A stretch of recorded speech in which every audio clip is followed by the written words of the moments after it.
Merci Ken Jimbo pour cette présentation que j'ai trouvée très articulée, très intéressante de mon point de vue. Bon, arrivons même à la prouesse de rendre intelligible la politique ou la vision de M. Trump en Asie, mais on avait compris quand même que dans les précédentes conférences, c'est vrai qu'il y a eu des évolutions qui ont été perceptibles et tous ont décrit son voyage, le long voyage qu'il a fait en Asie qui a permis de remettre les choses au point, mais on fera peut-être appel à vous pour traduire la pensée de Trump par exemple sur l'Europe, ce sera aussi intéressant, mais en tout cas c'était, j'ai trouvé très brillant cette présentation et on voit bien l'ensemble des contradictions doit d'ailleurs surmonter cette administration voilà, qui est désormais plus défiée, qui se trouve confrontée à des remises en cause. Je vais passer la parole à Jean-François Di Meglio. Je prierais, je pense, si c'était possible, parce qu'il y a des gens qui sont assis par terre, de faire un tout petit peu de place. Comme ça, ils pourront vérifier d'ailleurs que les escaliers ne sont pas plus ou moins durs que les bancs. Mais ça sera quand même plus confortable pour eux. Jean-François Di Meglio, je vous laisse la parole, à la fois pour ouvrir, débattre, rebondir. Merci beaucoup. Laissez peut-être un peu les gens s'asseoir quand même. Poussez-vous un tout petit peu sur les côtés. Voilà, merci. Voilà, je vérifie simplement que ma voix est aussi audible que celle de notre orateur, que je remercie et à qui je dis toute mon admiration pour la présentation qu'il a faite. And if I may, although I cannot. Alors, malheureusement, je ne maîtrise pas le japonais, mais puisque vous avez fait l'effort de parler anglais, bien moi je vais le faire aussi. C'est la moindre des courtoisies. Ce que je me propose de faire, c'est de rester concis pour pouvoir m'en tenir à une dizaine de minutes de réaction. 5 points ressortent de votre conférence qui était tout à fait remarquable puisque vous touchez finalement à de nombreux aspects. La Chine d'abord définit, pour ainsi dire, un nouvel ordre. Alors, si on interrogeait les Chinois, ils y verraient à la fois une énigme et une vérité évidente. Parce qu'effectivement, bien sûr, la Chine est en train de définir un nouvel ordre, une nouvelle donne. Mais là où commence l'énigme, c'est pour savoir s'il s'agit d'un ordre régional ou un ordre mondial. Et ce qui est encore plus un mystère, finalement, c'est de savoir qu'est-ce qui, finalement, définit ces choix. La Chine définit des règles, applique des règles ou change la donne. La Chine a pu reprendre les règles du monde occidental, a pu, dans une certaine mesure, reprendre à son compte, pour ainsi dire, les armes de l'Occident, en reprenant à son compte les règles existantes pour pouvoir, disons, rivaliser avec les pouvoirs existants. Mais comme vous l'avez souligné, dans bien des domaines, la Chine définit les règles du jeu, mais on peut dire également que la Chine est un game changer. Elle change les règles du jeu parce que lorsque vous changez la donne, il faut quand même avoir une solution de rechange à proposer. Et je ne pense pas que dans l'état actuel des choses, la Chine a vraiment réponse à tout, en tout cas n'est pas en mesure de proposer véritablement une nouvelle donne. Alors moi, ce qui m'a intéressé dans votre exposé, c'est que finalement, nous sommes tous en mesure de nous référer à de nombreuses théories et de voir finalement quelle théorie conviendrait davantage ou ont correspondu davantage finalement aux stratégies de tel ou tel président américain. Mais en Chine, il y a beaucoup de débats. Et d'ailleurs, lorsqu'on lit les publications chinoises, on voit qu'il y a autant de théories que celles que vous avez énumérées pour ce qui est des États-Unis, des relations avec les États-Unis. Mais vous voyez que l'administration Clinton allait dans un certain sens. Vous voyez que par ailleurs, l'administration actuelle va plutôt dans un autre sens, suivant une autre théorie. sous-tendu par une autre théorie, mais lorsque l'on voit le rapport des forces avec la Chine, on ne sait pas qui finalement mène le jeu ou domine le jeu. On ne sait même pas si l'une des deux puissances domine le jeu d'ailleurs. Et la question qui se pose de savoir, lorsque la Chine définit un nouvel ordre, certes il y a une nouvelle donne, mais en même temps on reste perplexe quant à savoir comment cette nouvelle donne peut intervenir. Et c'est là que j'en viens au deuxième point, probablement. J'étais en Chine la semaine dernière, comme vous l'avez dit. Et bien sûr, c'était probablement à l'apogée du débat entre l'Occident et l'Orient, parce que c'était le jour après que Xi Jinping a annoncé, ou il a fait annoncer à d'autres qu'il allait rester au pouvoir pendant plusieurs mandats, plus de 2 au moins. Et il y a eu un grand débat avec mes homologues chinois concernant le même genre de questions, parce que, en gros, ce dont nous avons débattu avec les Chinois est que, d'accord, vous voulez jouer le jeu mondial, c'est un mot que vous avez utilisé, mais il faut être responsable et réactif, et ça veut dire être responsable, ça veut dire avoir des droits, et nous savons tous que la Chine est en plein essor parce qu'elle considère que elle a été colonisée et elle a été vraiment mise sous la botte d'autres puissances pendant 2 siècles, et c'est pour cela que la Chine réémerge. Et donc, d'accord, nous reconnaissons pleinement que vous avez des droits qui n'ont pas été respectés par le passé. Cela dit, si vous souhaitez agir comme force du changement pour le nouvel ordre, il faut aussi exercer ses devoirs.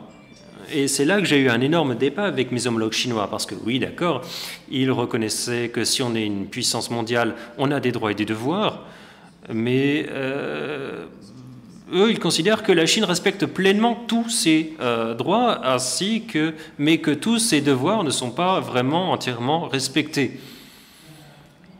À nouveau, là, ce que je veux dire, c'est que la Chine est plus faible qu'elle n'en a l'air. Et troisièmement, régionale ou mondiale. Bien sûr, il y a une réflexion mondiale en Chine, ça a toujours été le cas. Bien sûr, la nouvelle route de la soie montre que la Chine a la capacité de se projeter. Mais venons-en maintenant à la puissance militaire, par exemple. Là, il ne fait aucun doute qu'il faudra encore des années et des années, comme vous l'avez dit, pour que la Chine puisse être l'égale des capacités militaires pour pouvoir envoyer un seul porte-avions quelque part et un autre part, ce qui est par définition ce qui fait une puissance mondiale. Il y aura probablement un 3e porte-avions, comme on le sait, dans les années 2030, qui sera nucléaire. Il n'en reste pas moins que la doctrine d'utilisation des porte-avions n'est pas encore complètement définie. Et ça, encore une fois, c'est ce qui fait que la Chine est un casse-tête pour nous. Et dernière réflexion, concernant exactement ce que cherche à faire la Chine, savoir si la Chine remet en question ou s'accommode de notre mode de réflexion, ça c'est une contradiction qui était flagrante à Davos. Davos, c'est ce qui permet de définir ce que veut la Chine. Quand Xi Jinping arrive, et n'oubliez pas que la date de Davos a été modifiée vu l'agenda de Xi Jinping, parce que normalement, Davos avait lieu en même temps que le Nouvel An chinois, et donc Davos a été avancé pour respecter l'agenda de Xi Jinping, et donc pour montrer que la Chine fixe, les règles du jeu, eh bien ça c'est un très bon exemple, mais Xi Jinping a été un avocat du libre-échange, du multilatéral, et si vous voyez la nouvelle initiative de la nouvelle route de la soie, c'est un exemple de bilatéralisme. La Chine fait semblant de faire partie de l'OMC, elle fait semblant d'intégrer sa monnaie dans l'ordre monétaire mondial, Néanmoins, elle a encore énormément de difficultés à utiliser sa monnaie comme outil qui dépasse les frontières régionales. On parle de l'internationalisation du yuan pour qu'elle devienne légale du dollar américain. Bon, ça, ce serait la pire des perspectives pour la Chine. Parce que c'est une question, ça sera un gain de souveraineté, mais aussi une énorme perte de souveraineté. Vous avez parlé des accords du Plaza. Et bien sûr, les accords du Plaza, c'est un très bon exemple. Les Chinois étudient toujours l'histoire. Et c'est sur ça que je vais conclure. Quand on parle de nouvel ordre, on compare cela avec l'histoire. Et s'il y a bien quelque chose qui unit les Chinois sur tout le territoire, c'est la connaissance de l'histoire. Le marxisme tourne autour de l'histoire. On apprend beaucoup l'histoire en Chine. Donc quand on parle de nouvel ordre, la dernière chose que souhaiterait la Chine, c'est que ce nouvel ordre suive la même destinée que l'ordre précédent, qui est que soit remplacé par une autre nouvelle puissance dans 50 ans ou dans 100 ans. Et c'est pour cela qu'on ne peut pas répondre à la question, parce que la Chine n'a pas encore trouvé le secret lui permettant de fixer un nouvel ordre éternel, pour ainsi dire, ou bien un ordre chinois permanent. Mais en tout cas, c'est ça l'obsession chinoise. Que quoi qu'elle crée, ça ne soit pas détruit comme l'ont été les ordres précédents. Et c'est là que je vais conclure. Je vous remercie. C'est clair aussi.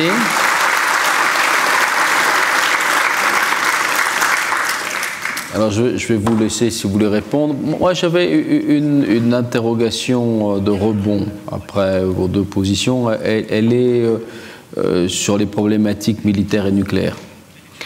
Sur les problématiques nucléaires, au fond, on voit bien que le cas de la Corée du Nord montre un empêchement, mais un empêchement de tout le monde dans la définition de ce que serait l'idée même d'un ordre nucléaire possible dans le monde et en Asie. Est-ce que, d'une certaine manière, les acteurs ne vont pas tous venir à une logique purement sanctuarisante de la dissuasion nucléaire pour les États qui la détiennent? Et alors, à ce moment-là, quel sera le facteur de la discrimination stratégique, notamment en Asie, si finalement se rendons compte qu'il est impossible d'aboutir à la définition d'un ordre nucléaire, il y aura bien la recherche d'évolution de statu quo possible par d'autres armes militaires. Mais et là-dessus, c'est vrai que du coup, l'avantage redevient sans doute américain.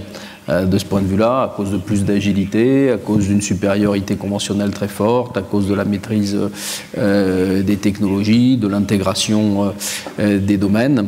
Mais voilà, c'est juste une suggestion. On vous laisse répondre d'abord à Jean-François de Miliau, et puis si vous voulez répondre à cette question, puis après je passerai la parole à la salle.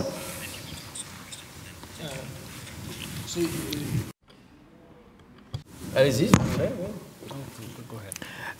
J'ai vraiment l'impression que la priorité des priorités pour la Chine, c'est d'être reconnu. Et pour être reconnu, l'obsession, c'est d'être reconnu dans la région.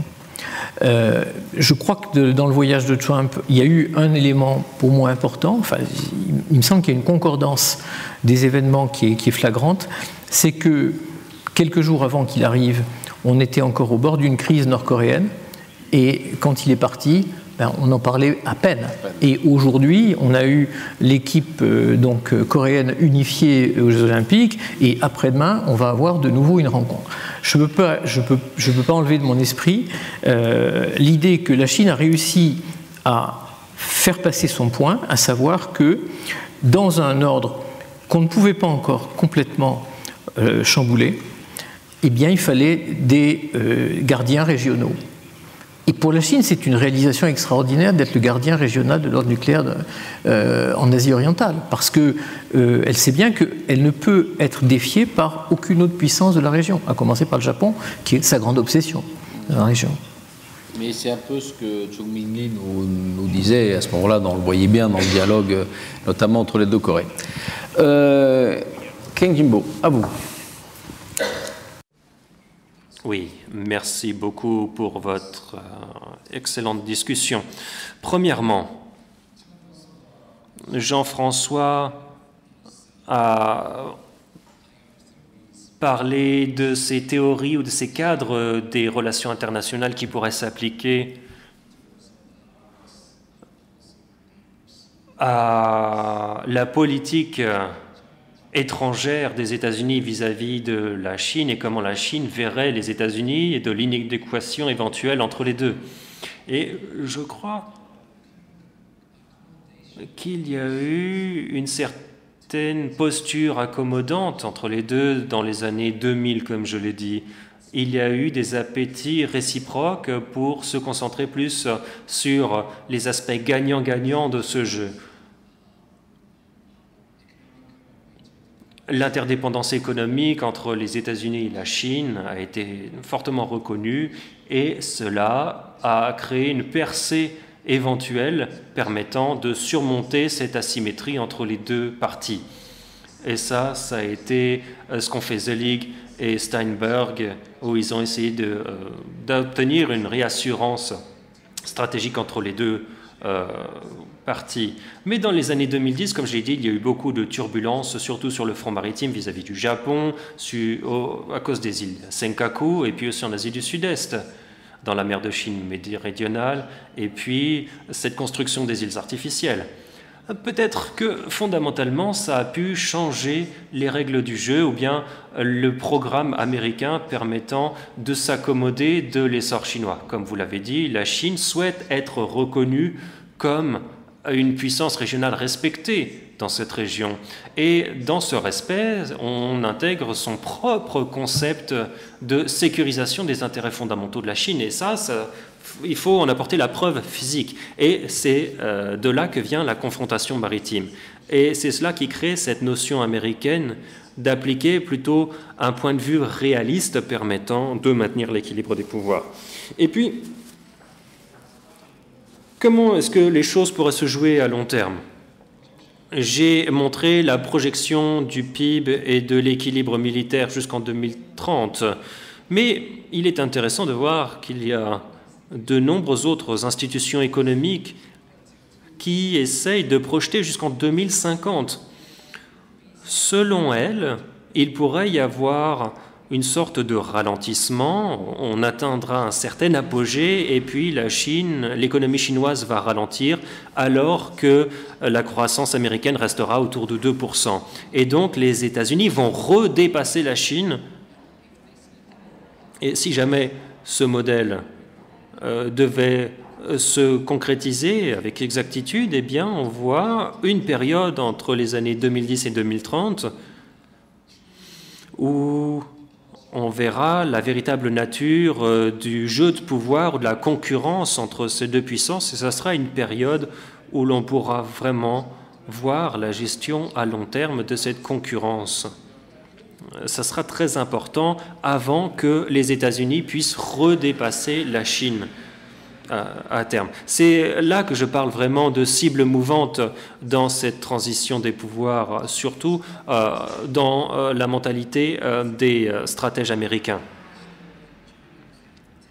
Et ensuite, comment la Chine pourrait-elle assumer les responsabilités et ses devoirs dans le système régional et mondial?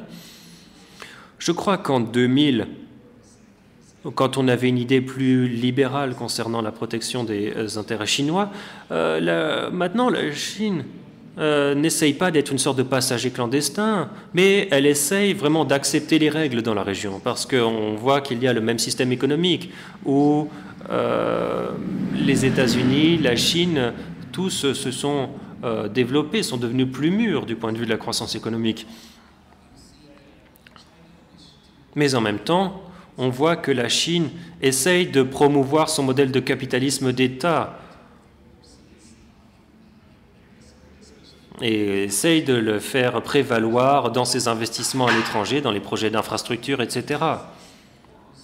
Il y a de nombreux cas où ces dispositifs d'investissement ne cadrent pas avec une institutionnalisation libérale comme celle qui est promue par le FMI ou la Banque asiatique de développement, où il y a un processus de criblage très fort du point de vue du financement, de la gouvernance, ou bien d'autres réglementations comme le droit de l'environnement ou du travail.